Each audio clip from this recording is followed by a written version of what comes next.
திடீர்னு 5000 ரூபாய் அனுப்புனாரு. வாங்காதவங்களுக்கு கூட அந்த 5000 ரூபாய் கொடுத்தாங்க. மேடம் வணக்கம். மேடம் வணக்கம். வரக்கூடிய 2026 தேர்தலில் இந்த பெரம்பூர் தொகுதியில தாவேகா தலைவர் விஜய் வந்து போட்டியிட போறாரு. அவர் போட்டியிடுற சூழல்ல திமுக அதிமுக எதிர்த்து தான் போட்டியிடுவாரு. உங்களோட ஆதரவு யாருக்கா இருக்கும்? எங்க டிஎம்கேக்கு தான். அண்ணன் தான் எல்லாம் பண்றாரு. அண்ணன் தான் இங்க வரணும். வேற அவருக்கெல்லாம் இடம் இல்லை. விஜய்க்கு இடம் இல்லை இங்க. அவர் வந்து ஒரு ஸ்டார் வேட்பாளர். அவர் நின்று ஜெயிச்சாலும் வாய்ப்பு இருக்கு. பெரம்பூரை பொறுத்த வரையும் மறுபடியும் தளபதி தான் வரணும். திமுக தான். எங்கள் ஆதரவு வந்து சூரியனுக்கு எதனாலங்க சார்? கொஞ்சம் வலிச்சுக்கலாம். இதனால எங்களை ஆரம்பத்தில் வந்து இப்போ எல்லா உதவிகளும் மக்களுக்கு வந்து சேருது.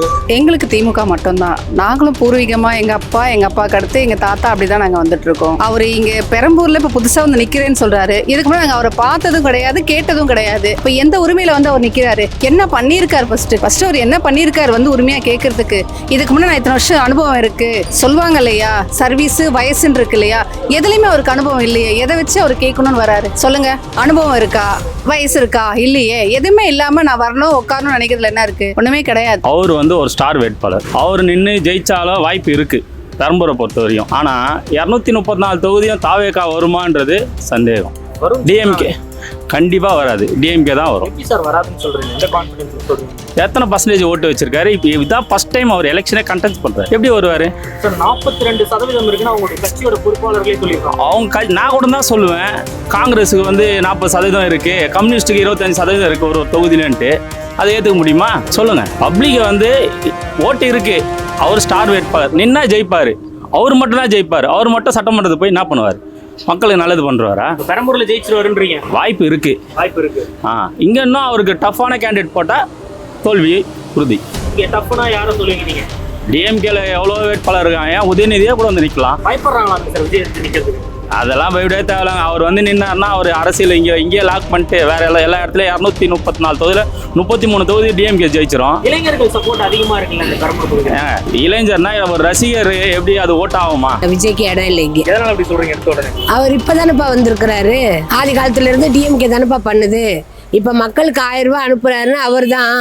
வராதவங்களுக்கு கூட வந்திருக்கு. திடீர்னு 5000 ரூபாய் அனுப்புனாரு. வாங்காதவங்களுக்கு கூட அந்த 5000 ரூபாய் கொடுத்தாங்க. இப்ப நல்லதெல்லாம் செய்யறாரு. சார் தான் செய்யறாரு. ஸ்டாலின் வந்து தான் எல்லாம் செய்யறாரு. இவங்க வந்து என்ன செய்ய போறாங்க? இவங்களுக்கு நடிக்க தான் தெரியும். அப்படி இப்படி நடிச்சுட்டு தான் போவாங்க. ஸ்டாலின் அவர்கள் தொடர்ந்து விஜய் வந்து நிறைய குற்றச்சாட்டு வைக்கிறாரு. மாமான்னு கூப்பிடுறாரு. ஆமா, அவர் செய்யறது தவறு. அவர் ஏன் அப்படி கூப்பிடுறாரு? அவருக்கு அவங்க அம்மா கூட பிறந்தாரு. தாய் மாமனா அவரு மாமாங்கிறாரு, அங்கிள்ங்கிறாரு. அவரே அப்படி கூப்பிடுறாரு. நக்கலா ஏன் கூப்பிடுறாரு? ஒன்னும் பேச தெரியாது. எழுதி கொடுத்ததை வச்சு பேசுறாரு. நாங்கெல்லாம் குரல் கொடுத்தோம்னா அவர் எங்க போவாரு? திரும்ப இப்ப 2500 தரேன்னு சொல்லியிருக்காருல, எதுக்கு அந்த 2500 ரூபாய்? அதுக்கு மேல எங்க அண்ணன் தராரு. இப்போதைக்கு திமுக கட்சிக்காரங்க தான் எல்லாமே பண்றாங்க. சரிங்க. அதனால எங்களுக்கு விருப்பப்பட்டு நாங்கள் அவங்களுக்கு தான் செய்யணும்னு எங்களுக்கு மனசு. விஜயே இங்கே போட்டி போட்டாலும் அவங்களுக்கு தான் ஆதரவு. ஆமாம், நாங்கள் ஏன்னா இன்னைக்கு அவரால் எங்கள் மாமியார் வீட்டிலேருந்து அந்த நாள்லேருந்து கலைஞர் கொடுத்த வீட்டில் தான் நாங்கள் குடும்பம் பண்ணின்னு இருக்கோம். அதனால இப்போ இவர் வரதுனால நீங்க தப்பா நினைச்சு கூடாது. அப்படியெல்லாம் பேசுறீங்க. நாங்க மக்கள் அதனால எங்களுக்கு மனசுக்கு எது தோணுதோ அதை தான் நாங்கள் செய்யணும். விஜய் இப்போதான் புதுசா வராரு. அவர் நல்லவராக இருந்தாலும் அவரை வச்சு மற்றவங்க சாப்பிட்டுக்கிட்டு தான் இருப்பாங்க. சூரியன்னா அந்த காலத்து கட்சி, பெண்களுக்கோ பஸ்ஸுக்கோ இலவசம் எல்லாம் பண்ணுறாங்க. ஆனால் விஜய் அடுத்த மட்டும் கண்டிப்பாக வருவார். அதே உண்மை சார். இப்போ வட சென்னையில் இருக்கீங்க சார். நிறைய தாய்மார்கள் சொல்றது போதைப் பொருள் அதிகமாக இருக்குன்னு அடிச்சுக்கிறாங்க. வயிற்றுல அடிச்சுட்டு பேட்டி கொடுக்குறாங்க. இது உலகத்தில் எல்லா இடத்துலையும் இருக்குது. இங்கே மட்டும் இல்லை, எந்த மாநிலத்துக்கு போனாலும் அது இல்லாமல் இருக்காது. ஒரு குடும்பத்தில் 5 பேர்னா 5 பேரில் ஒருத்தன் கெட்டவனா இருப்பான், 4 பேர் நல்லவே இருப்பான். சார், இப்போ உங்கள் வீட்டில் இருக்க பசங்களும் பேரனும் போதைப் பொருள் யூஸ் பண்ண அப்படி பேசுவீங்க? இல்லை, எங்கள் வீட்லேயேவா உதாரணம் அந்த அளவு பார்த்துக்கிற வேண்டியதான். நம்மளாம் பாதுகாத்துக்கிற வேண்டியதான். அது நம்ம வீட்டுக்குள்ளே 4 பேரை பார்த்துக்கிறோம். இது 4 கோடி பேரை பார்க்க முடியாது, ஒரு முதலமைச்சர் பார்க்க முடியாது. இப்போ நீங்க வட சென்னைனாலே வந்து போதை கலாச்சாரம் அதிகமா இருக்குன்னு சொல்றாங்க. இது எப்படி ஒழிக்க முடியும் சார்? இது போதை கலாச்சாரங்கிறது இங்கே மட்டும் கிடையாது, எல்லா இடத்துலையும் இருக்குது. இப்போ மட்டும் கிடையாது, ஆரம்ப காலத்துல இருந்து இருக்குது. சரி, இப்போ அதிகமாகிடுச்சுன்னு சொல்கிறாங்களே மக்கள். அதிகமாயிருச்சு. நாங்கள் படிக்கும் போதெல்லாம் ஸ்கூல் படிக்கிற பசங்களாம் வந்து பார்த்தீங்கன்னா போதையெல்லாம் பெருசாக ஈடுபட மாட்டாங்க. 10th படிக்கிற பையன் 9th படிக்கிற பையனை சிகரெட் பிடிக்கிறான்னு வைக்கிறான் பண்ணுறாங்களா? ரொம்ப ஈஸியாக கிடைக்குது இல்லை? அந்த காலத்தில் எல்லாரும் வந்து செய்கிற தப்பு வெளியே தெரியாது. உங்களை மாதிரி மீடியாவோ எதுவோ கிடையாது. இப்போ உள்ள காலத்தில் நீங்கள் எல்லாம் மீடியா இருக்கிறதுனால அது வெளியே தெரியுது, அவ்வளோதான். சார், இது அப்போ தப்புன்னு நீங்கள் ஒத்துக்க மாட்டீங்களா? என் வயசு ஆளுங்களாம் அந்த காலத்தில் 3 பொண்டாட்டி 2 பொண்டாட்டி வச்சுருந்தாங்க. இப்போ போய் இருக்குது, அது வெளியே தெரியாது. அதோட தப்பு கிடையாது, இந்த காலத்திலே இருக்குது. ஒவ்வொரு ஆளுக்கும் 2 ஒய்ஃபு 3 ஒய்ஃபு அந்த காலத்துல இருந்து இருக்குது. சார் இப்போ நீங்கள் இந்த போதைப் பொருளை ஒழிக்கிறதுக்கு வழி சொல்கிறீங்களா இல்லை இது சகஜம்னு சொல்ல விரும்புறீங்களா? சகஜம் சொல்ல வரலாம், ஒழிச்சா நல்லது தான். எப்படி ஒழிக்கிறது சார்? எப்படி ஒழிக்கிறதுங்கிறீங்களா? அது அந்தந்த அதிகாரியை தான் ஒழிக்கணும். அரசாங்கம் தான் பண்ணணும், அதிகாரிகள் அரசாங்கம் தான் அதை கொண்டு வரணும். எல்லாம் ஒத்துழைச்சாதான். அந்த ஏரியாவுக்கு 10 பேர் இருக்கிறோம், 10 பேர் ஒரு 8 பேர் ஒத்துழைச்சாதான். உங்களை மாதிரி நபர்கள்லாம் ஒத்துழைச்சாலே போதும் சார். ஒன்றும் கிடையாது. இப்போ இது இருக்கோம்னா அந்த ஏரியா கட்சி தலைவர் இருப்பாங்க, இல்லை அந்த ஏரியாவில் இருப்பாங்க, முக்கியமான ஆளுங்க இருப்பாங்க. அவர் சொன்னால் அந்த ஏரியா கேட்கும். அப்படிங்கும்போது அவர் தலையிட்டு அதை சரி பண்ணால் எல்லாம் சரியாயிடும். Super super sir. இது வந்து திமுகவினுடைய கோட்டை. அப்போ அவங்க தலையிட்டு பண்ணலாம். இது எந்த முதலமைச்சரா குற்றம் சொல்ல, எந்த முதலமைச்சரும் மாறாட்டலாம். யார் வந்தாலும் சரி, பொதுமக்கள் அவங்களாம் கொஞ்சம் பாதுகாத்துக்கிட்டா நல்லது தான். இல்லை சார், இப்போ நீங்கள் சொன்னீங்கல்ல, அரசு இங்கே இருக்க அதிகாரிகள் வந்து கொஞ்சம் இந்த பகுதியில் இருக்கவங்க சொன்னா அதை வந்து மாத்துறதுக்கு வழி இருக்குன்னு கேட்டீங்க. இது வந்து நம்ம திமுகவின் கோட்டை சார், வடச்சென்னைனால இது எல்லாருக்கும் தெரியும். அவங்க அதை கண்ட்ரோல் பண்ணலாம்ல சார், போதைப் பொருளை கண்ட்ரோல் பண்ணலாம். ஏன் பண்ண மாட்டாங்க சார்? அதான் சொல்றேன் சார், பண்ண மாட்டேன். அது கெட்டு போகணும்னு யாரும் விட மாட்டாங்க. சரிங்களா? கெட்டு போகணும்னு யாரும் விட மாட்டாங்க. எவ்வளவுதான் அடிச்சாலும் திருந்தாதவங்களாம் எவ்வளோ பேர் இருக்கிறாங்க. திருத்தும் சார். அந்த காலத்துல திருடனை பார்த்து திருந்து விட்டா நல்லதுன்னு எவ்வளோ அந்த காலத்துல சார். இப்போ எல்லாம் மைனர் பசங்க சார். இப்போ நீங்க போதைப் பொருளை யூஸ் பண்ணீங்களா? நான் யூஸ் பண்றது இல்லை சார். அவர் யூஸ் பண்றாரா? பண்ண மாட்டாங்க. நான் பண்றேன்னா நீங்க தான் இல்ல, நான் பண்ண கிடையாது. ஐயாவும் பண்ண கிடையாது, ஐக்கும் பண்ண கிடையாது. சரியா? பாக்க போடுவீங்க. இப்போ வாரம் எந்த பாக்கு போனா எந்த இது பழக்கம் வேண்ட கிடையாது. ஓகே சரி, தம் அடிச்சு அதையும் விட்டேன். ஏன்னா எந்த பழக்கமும் கிடையாது. சரிங்களா? இப்போ இது ஊடலை யாராவது ஒருத்தவங்க இப்போ செஞ்சுட்டா அது எல்லா பேரும் செஞ்சதா அர்த்தங்கள் வராது. இப்போ நிற்கிறீங்க, இப்போ எவ்வளோ பேர் இருப்பாங்க சுற்றி? இப்போ நிற்கிறீங்கள, எவ்வளோ பேர் உங்களை சுற்றி இருப்பாங்க? ஒரு 5000 பேர் இந்த ரவுண்டில் இருப்பாங்க. நீங்கள் எவ்வளோ பேரை பார்த்துறீங்க போதைப் பொருளா? நான் ஒரு 10 பேரை பார்த்தேன் சார். 10 பேரை பார்த்தேன். 5000 பேரில் 10 பேரை பார்த்துறீங்க. தப்பு இல்லைன்னு சொல்ல வரீங்க? தப்புன்னு கிடையாது. அவங்களாம் இதுக்கு வந்து ஒரு முதலமைச்சர் சைட்டா வந்து டாய் செய்யாதடா, குடிக்காதடா, வயிற்ற செய்ய முடியாது.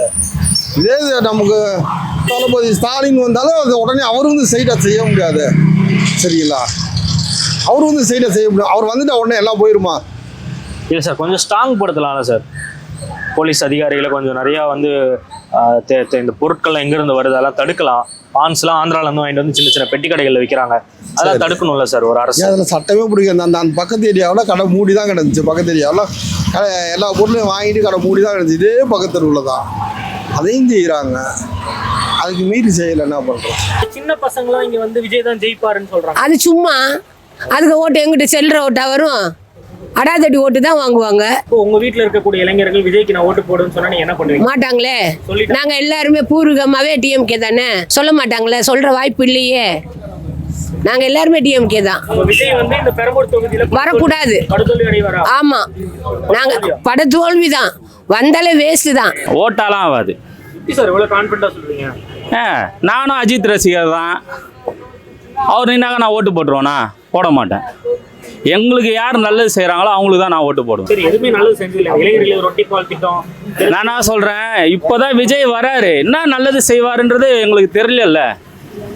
நீங்கள் வேணா வாய்ப்பு கொடுங்கன்னு வேணா கேட்கலாமே கண்டி, அவருக்கு வாய்ப்புலாம் கொடுக்க முடியாது. ஃபஸ்ட்டு வந்தவனே ஜெயிக்க முடியாது.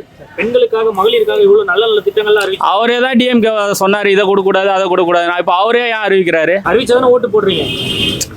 நீங்கள் என்ன சொல்லிட்டு உள்ளே வந்தீங்க? என்ன சொன்னாங்க சொல்லுங்க சார். நீங்கள் தான் சொல்லுங்கள், நீங்கள் தான் கேட்குறேன். அவர் தாலிக்கு தாங்கலாம் தரேன்றாரு. அது டிஎம்கே தான் தந்து தான் இருக்குது. எவ்வளோ இலவச கல்யாணம் பண்ணி வச்சிருக்கு டிஎம்கே. டிஎம்கே பார்த்துட்டு விஜய் காப்பி அடிச்சுட்டாருன்றீங்க? உண்மை தான். சரி, இப்போ நீங்கள் இவ்வளோ பேசுறீங்க, வீடியோ கீழே நீங்கள் 200 ரூபா வாங்கிட்டு பேசுனீங்கன்னு விஜய் ரசிகர்லாம் சொல்லுவாங்க. என்ன பதில் சொல்ல விரும்புறீங்க? அதுதான் தற்கூரின்ட்டு சொல்கிறாங்களே மக்கள் தமிழ்நாடு முழுக்க. அதுக்கு நானா பொறுப்பு போகிறேன். சொல்லுங்க. ஒரு சர்வே எடுத்திருக்காங்க போல, விஜய்க்கு ஜெயிக்கக்கூடிய வாய்ப்பு இங்கே அதிகமாக இருக்கும். இல்லைங்க, கிடையவே கிடையாது. இவங்க எப்படி சொல்றாங்க, வளர்ற பசங்களை வச்சு சொல்லக்கூடாது, இருக்கிறவங்கள வச்சு சொல்லணும். இப்போ என் புள்ள என்ன சொல்லும், என் புள்ள என் பேச்சு தான் கேட்கும். அந்த மாதிரி தான் எல்லாமே. நாங்கள் என்ன கொண்டு போகிறோமோ அதுதான். எங்கள் பிள்ளைங்க எங்கள் வழியில் தான் வருவாங்க, மாறமாட்டாங்க. இந்த 4 பேரை வச்சு அவர் பேசக்கூடாது. இருக்கிற எல்லாரையும் முன்னோர்களை வச்சு பேசணும். பூர்வீகம் யார் வருதுன்னு எங்கள் அப்பா அம்மா காட்டின வழி என்ன, இந்த சாமி கும்பிட இந்த பழக்கத்தை கொடுன்னு அதை தான் நாங்கள் வந்திருக்கோம். அவர் நாங்கள் ஏற்பட்டு எங்களுக்கு நிறையவே பண்ணியிருக்காரு. இது மட்டும் கிடையாது. இந்த 1000 ரூபாய் ஸ்கீம் கொண்டு வந்தது யார்? அவர் தான். அதை வச்சு நீங்கள் 2000 கொண்டு வந்து நீங்கள் 2500ன்றீங்க. இப்போ இதை ஏற்றிட்டு போகிறதுல என்ன இருக்குது? அவர் பயன்படுறதா தான் கொடுத்துருக்காரே தவிர 2500 ரூபாய் பேரம் பேசலை அவர். ஃபர்ஸ்ட் எங்களுக்குன்னு ஒரு 1000 ரூபாய் கொடுத்தது யாரு? அவர் தான். அதுக்கப்புறம் அந்த 2000 ரூபாய் மாத்தினாரு. இவர் வந்து 2500 ஏன் மாத்தணும்? வேற ஏதாவது பேசலாம் இல்லையா? ஸ்டார்டிங்ல வந்து இலவசத்தெல்லாம் எதிர்த்து பேசினாரு. இப்போ அதே அவங்க கொடுக்குறேன்னு சொல்றாங்க. எதுக்கு? எங்களுக்கு நாங்களாவே இருக்கிறோம், எங்க தலைவர் கொடுக்குறதே எங்களுக்கு போதும். இவங்க 3000 கொடுக்க வேணாம், 4000 கொடுக்க வேணாம், ஸ்டெப்பாக வரதே போதும்.